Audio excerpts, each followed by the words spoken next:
It has been our endeavor to simplify taxation. We have taken a number of measures in the last few years, including introduction of simplified tax regimes without exemptions and deductions for corporate tax and for personal income tax. This has been appreciated by taxpayers.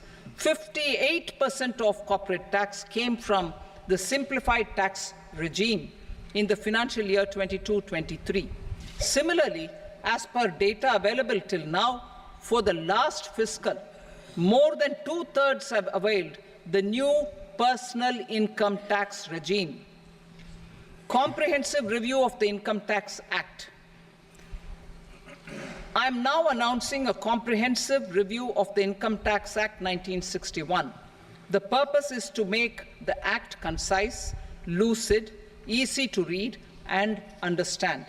This will reduce disputes and litigation, thereby providing tax certainty to the taxpayers.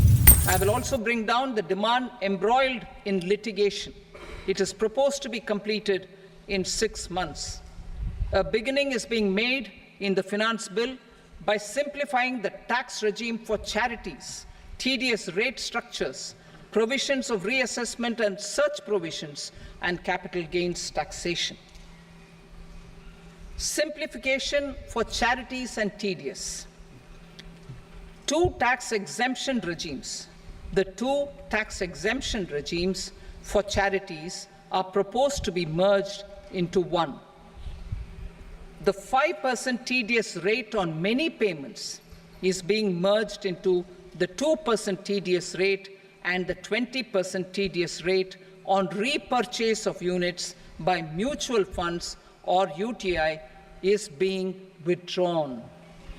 Tedious rate on e-commerce operators is proposed to be reduced from 1 to 0.1%.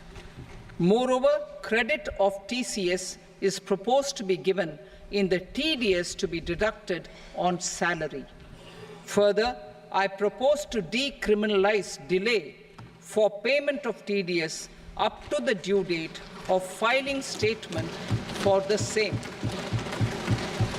I also plan to provide a standard operating procedure for TDS defaults and simplify and rationalize the compounding guidelines for such defaults.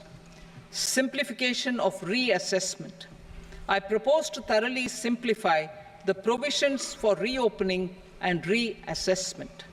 An assessment hereinafter can be reopened beyond 3 years from the end of the assessment year only if the escaped income is 50 lakh rupees or more, up to a maximum period of 5 years from the end of the assessment year.